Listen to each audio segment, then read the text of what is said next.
Hello गाइसहरू नमस्ते। म आज चाहिँ यहाँनिर चतरा बारा क्षेत्र धाम बारा क्षेत्र मन्दिरमा आएको छु। आज यसो घुम्दै आउँदाखेरि चाहिँ यो बाटो परेर यहाँनिर म पनि आज दर्शन गर्नको लागि भएर यहाँ आएको छु र तपाईँहरूलाई पनि बारा क्षेत्र बारेमा केही अवलोकन गराउँ भनेर चाहिँ यो भिडियो बनाउन लागिरहेको छु। र यो तपाईँको चाहिँ बाहिरको दृश्य पर्यो। यो चाहिँ तपाईँको एउटा चाहिँ पृथ्वीको र माथि एउटा चाहिँ नेपालको झन्डा र दुईजना चाहिँ तपाईँको एउटा छोरा मान्छे र छोरी मान्छेले अठ्याएको एउटा चाहिँ त्यो खालको एउटा स्ट्याचु बनाएको रहेछ। एकदमै निकै राम्रोसँगले बनाएको छ। र म अहिले चाहिँ बारा क्षेत्र मन्दिरतर्फ जाँदैछु। यहाँहरूलाई म बारा क्षेत्र मन्दिरको चाहिँ एकदमै राम्रोसँगले भिजिट गराउने छु। सबै चिजहरू के छन् कसो छन् सबै म देखाउनेछु यहाँहरूको लागि। मन्दिर चाहिँ अब यहाँ प्रवेश भयो, यो गेट भयो, गेटबाट प्रवेश गरिँदैछ। अब यो बारा क्षेत्र मन्दिर चाहिँ यस्तो छ है हजुर। यहाँ आज चाहिँ तपाईँको अब बिहानै हुनाले यहाँ आरती चलिरहेको छ। ठ्याक्क साइडमा आइदिएछ, आरती भइरहेको छ।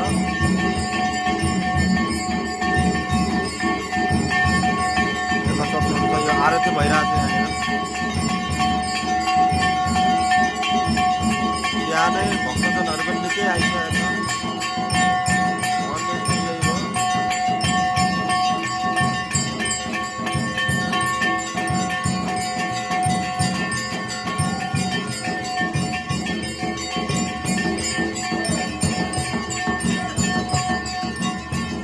क्षेत्र मन्दिर है यो चाहिँ तपाईँहरूको यहाँनिर त्रिशुलहरू भक्तजनहरूले आएर त्रिशुल चढाउने गर्दो रहेछन्, चढाउनु पर्ने रहेछ। यहाँनिर तपाईँको चाहिँ मन्दिर यही हो।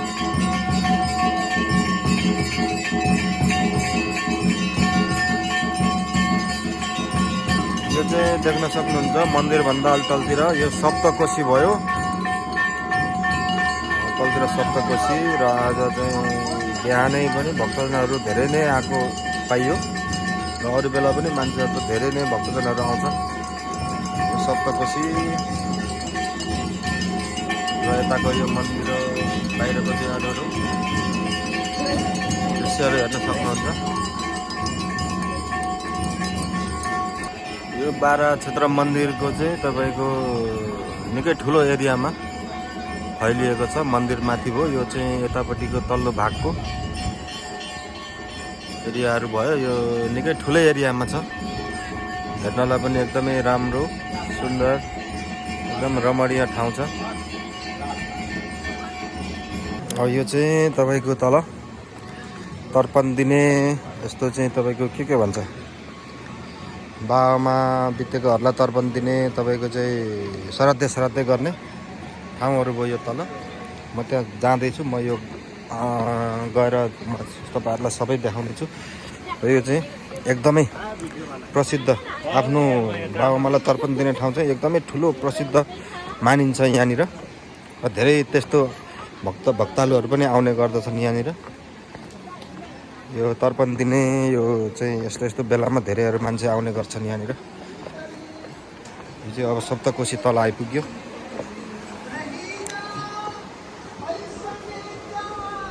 यो चाहिँ तपाईँको साधु सन्तहरू बस्ने ठाउँ, एउटा धर्मशाला जस्तो रहेछ।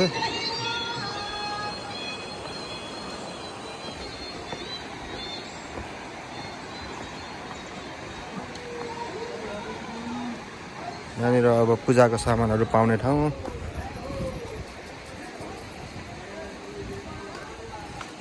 चाहिँ देख्न सक्नुहुन्छ यो अस्ति भर्खर कहिले हो यहाँ मेला लागेको थियो अरे, ठुलो मेला लाग्दाखेरि यो टहर जस्तोहरू बनाएको। यहाँनिर चाहिँ मेलामा चाहिँ आउन पाइएन, तर पनि यहाँ मेला लागेर भर्खर सकिएको रहेछ। यो टहरहरू बनाएर पसलहरू इत्यादि राखेको ठाउँहरू है।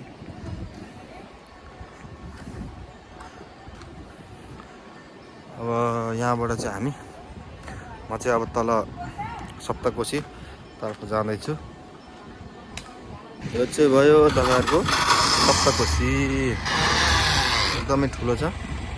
र यहाँनिर चाहिँ भक्तजनहरू आएर यहाँनिर आफ्नो बाबाआमालाई सम्झेर पितृलाई सम्झेर तपाईँको चाहिँ तर्पण दिने ठाउँ है। यहाँनिर हरेक सबैले सम्झेर पूजा गरेर यहाँनिर तर्पण दिने गर्छन्। र यो अर्को यहाँनिर तपाईँको चाहिँ यो बोट पनि छ। यो बोट चढेर तपाईँको चाहिँ तल पनि जान सक्यो। यहाँबाट चाहिँ भक्तहरू यो बोटबाट पनि आउने गर्छन् र यहाँबाट सिधै भोजपुर पनि हिँड्दो रहेछ यो बोटहरू। यो कोसी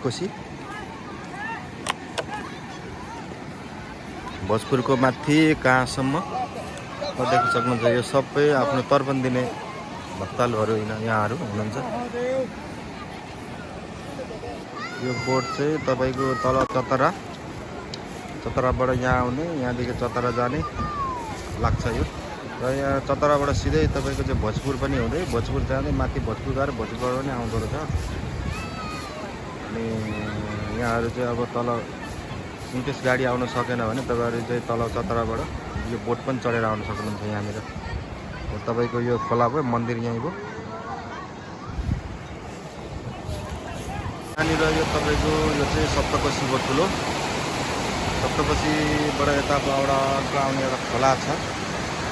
यो खोला र सप्तकोशीको यो सङ्गम पनि हो। दुईवटा खोला र नदी जोडिने सङ्गम पनि मानिन्छ। र यो सङ्गम हुनाले तपाईँको यहाँतिर पितृहरूलाई सम्झेर तर्पण गर्नका लागि एकदम प्रसिद्ध मानिने ठाउँ पनि हो है यो। त्यही कारणले गर्दाखेरि एकदम प्रचलित ठाउँ हो। चाहिँ अहिले यो बारा क्षेत्र मन्दिरभन्दा यतापट्टि साइडमा यो चाहिँ तपाईँको धर्मशाला रहेछ।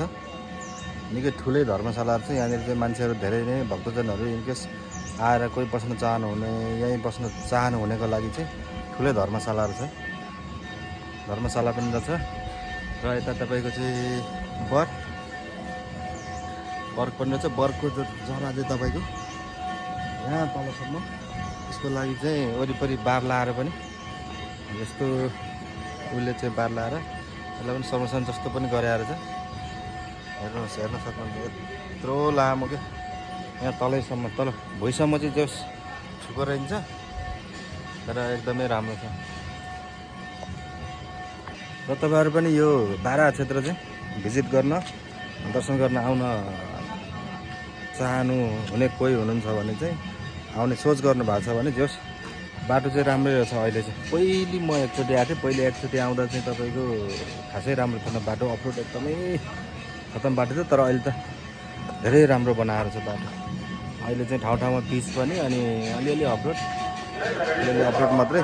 मजाले आउँदो रहेछ गाडीहरू, मजाले आउन सक्नुहुन्छ। जस राम्रो छ, एकदमै राम्रो छ यो ठाउँ। सप्तकोशीको छेउमा किनारमा रहेको। र यहाँ चाहिँ देख्न सक्नुहुन्छ धरतीको पहिलो तीर्थ बारा क्षेत्र धाम भनेर यहाँनिर ठुलो अक्षरमा पनि लेखिएको रहेछ।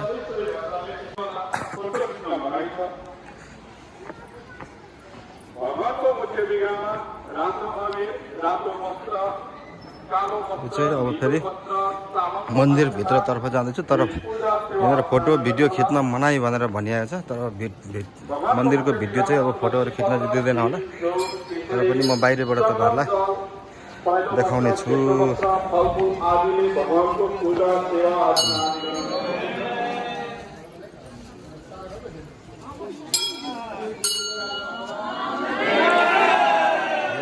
मन्दिर भर्खर आरती सकिएको अवस्था। भर्खर आरती सकिएर चाहिँ यहाँ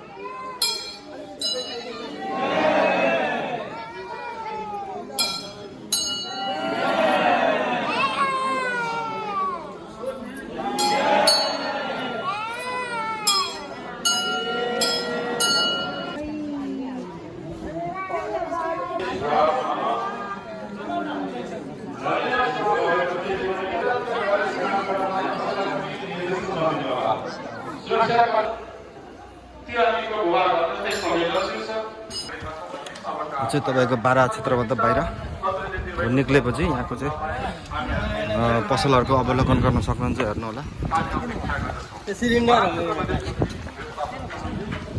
अहिले चाहिँ बिहानको 8-9 बज्न लागेको छ र भक्तजनहरू धेरै नै आइसक्नु भएको छ अहिले चाहिँ। यो चाहिँ पसलहरू हेर्न सक्नुहुन्छ। अब तपाईँलाई चाहिने चिजहरू शङ्खहरू इत्यादि हातमा लाउने चिजहरू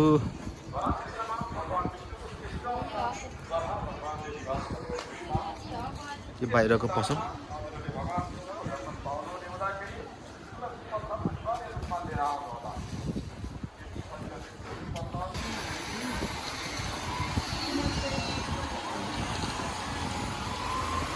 यो चाहिँ तपाईँको बाहिरको पसलहरू। यसमा चाहिँ तपाईँको बच्चाको खेलाउनेदेखि लिएर हातमा लाउने यताउति गलामा लाउने मालाहरू इत्यादि चिजहरू र यता खाजाको लागि होटल लाइनहरू पनि छ है। यो टेम्पोमा धेरै जसो मान्छे चाहिँ टेम्पोमै आउने जाने गर्दा रहेछन्। बाटो अलिकति असजिलो भएको कारणले पनि होला। उता माथिबाट उताबाट चारतिरबाट टेम्पो चाहिँ एकदमै बेसी आएको देखियो। अनि प्राइभेट कारहरू एकदम कम अनि स्कर्पियो बेसी आउँदो रहेछ। अनि बस धेरै जसो मान्छेहरू चाहिँ टेम्पोमै आउने गर्दो रहेछन् है।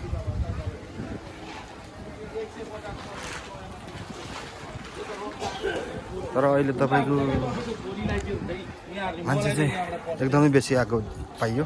धेरै जसो इन्डियाबाट र तपाईँको मधेसबाटहरू एकदमै मान्छेहरू चाहिँ धेरै मधेस र इन्डियाबाट आउँदो रहेछ नि यहाँ चाहिँ।